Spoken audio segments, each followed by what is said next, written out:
What's up? Another week of Kitten Hacks. A day late, but that's because I wanted to make sure this week I was up to date on my homework. Trying to be a good student and all.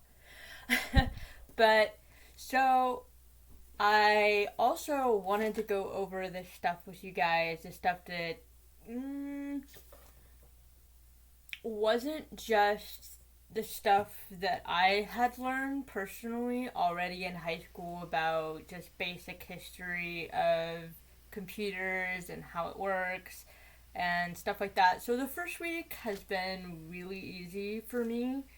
There was only really one little trip up that I didn't expect them to get into, and my big argument with it is I don't think that most people taking this curriculum are really setting out to be programmers. So, learning to count in binary for a basic IT person, it's good to know the concept and why something might not work, but I don't think it really makes much sense for somebody who isn't going to go on to be a programmer.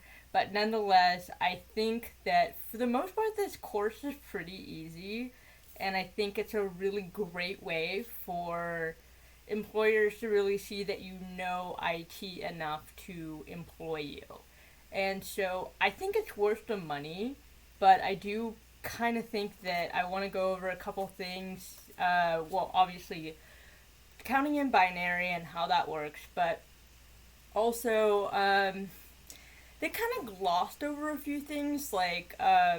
So one more thing before we get into counting binary is that 8 bit has 256 possible different combinations. So the answer is on one of the quizzes.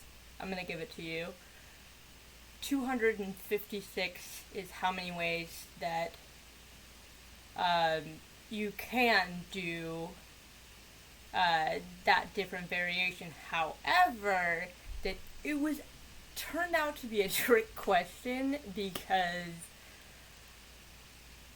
one of those characters also stands for 0, which means that you actually have 255 characters instead of 256. So that was the trick part of that question. I thought it was a pretty good thing to know, but I still think this is heading more into programmer stuff, not really into basic IT, which I think most people should be geared for at this point more than they realize. And yes, I'm talking to you. You know what a port is, you know what a USB is.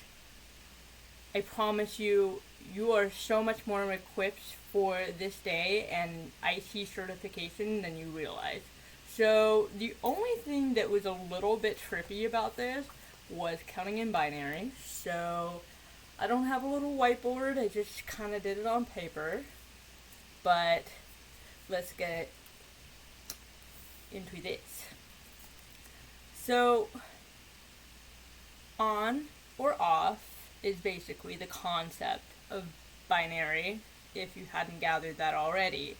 So, this table, however, was not really explained, but the mathematics was explained within 5 seconds of the entire 15, 20 hours. And this was the main thing they wanted you to know and really think about.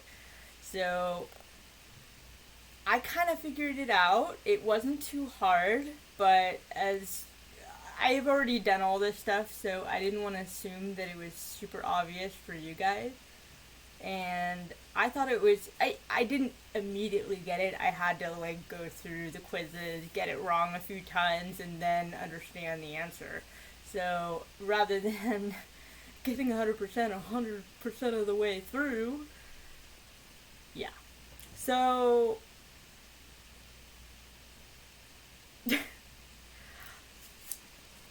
this is the basic mathematics of it that they sort of explain. So 128 is one whole character. So this is considered off.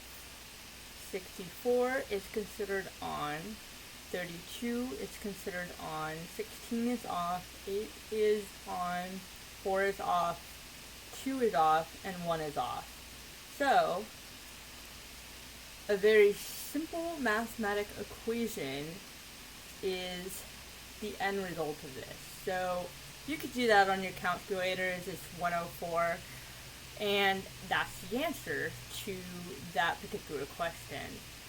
So, you can kind of see how they really didn't explain this part. And it kind of made it, they explained this part really well, which is great. And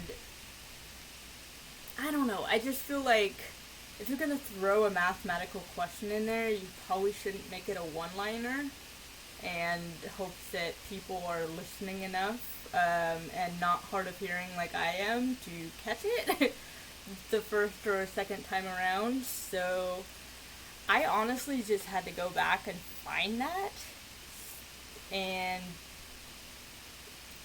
I kind of felt like they could have done better on that.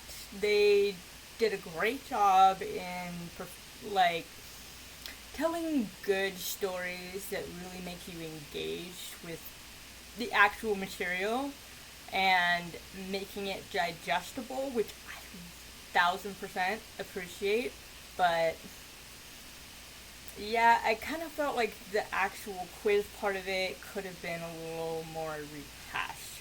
We'll see how next week is, but that would be week 1 for Google assessments, and I really advise you guys to go through and just get it, because it really is that easy.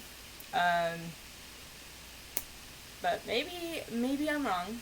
I would love to hear what you guys think. If you do end up going through it, or if you look at this equation and you find it not obvious, I would love to know why. So let me know down below.